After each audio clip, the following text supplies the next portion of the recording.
Saya mau tanya Bang Dik, dari sisi Allah, selain Allah tiada, tapi dari sisi makhluk, ada wujud makhluk, ada wujud Allah. Oke. Lalu ada ayat la tudrikuhul absar, surah An'am. Dia tidak dapat dicapai oleh pandangan, benar? Tapi dia meliputi semua pandangan. Terus gimana dengan Nabi Muhammad SAW di malam Mi'raj? Katanya memandang Allah.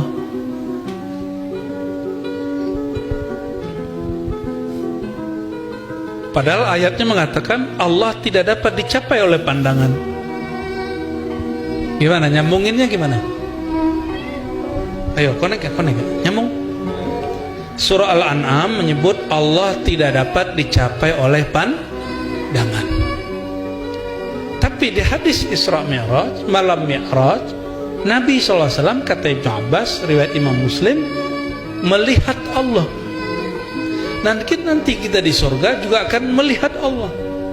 Akidah Syiah yang cenderung ke Mu'tazilah, dan Mu'tazilah semua dan Qadariyah mengatakan mau dulu Nabi Muhammad SAW ataupun nanti di surga itu selama-lamanya tidak dapat melihat Allah. Itu akidah mereka.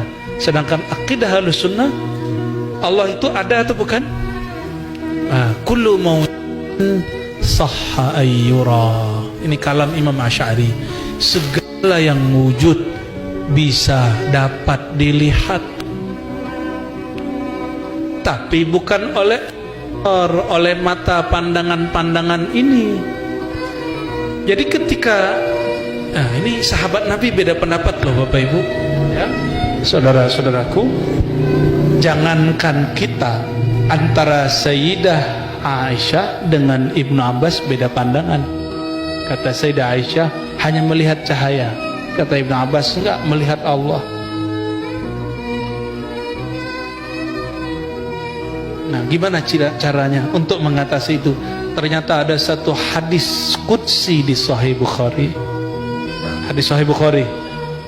Ya, ini salah satu hadis yang menjadi pilar dalam ilmu ma'rifatullah. Apa itu? Allah berkalam, ya, la yazalu 'abdi yataqarrabu ilayya bin nawafil.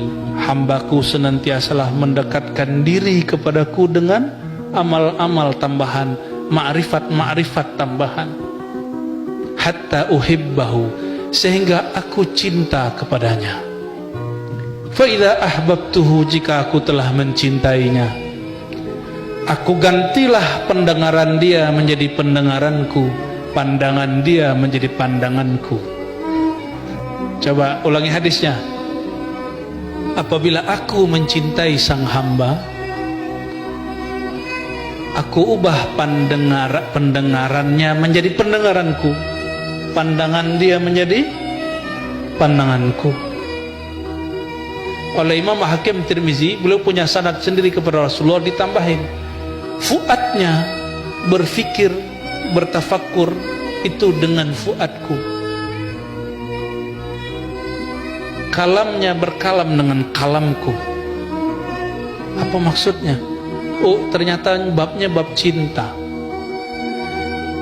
Allah kalau jatuh cinta kepada hamba, maka hambanya disebut Habib, Al-Habib. Yang bergerak Al-Habib secara mutlak hanya Sayyidina Muhammad SAW. Habib-habib hari ini cuma dapat berkah darah sang Al-Habib. Maka Al-Habib hari ini secara batiniah belum tentu Habib. Mohon maaf para Habib. Secara darah iya, darah Sayyid sebenarnya. Belum semua Sayyid itu disebut Habib. Habib itu makom baginda Nabi Muhammad SAW. Makom apa? Makom ditukarnya sifat kemanusiaan dia dengan sifat nur rububiyahnya Allah, sehingga dia memandang bukan lagi dengan pandangan dia, tapi Allah lah yang memandang saat itu. Kenapa? Jika telah nyata Allah pada seseorang, dia tidak lagi memandang dengan matanya, tapi Allah lenyapkan mata dia, Allah lenyapkan pandang dia. Yang memandang saat itu hanya Allah.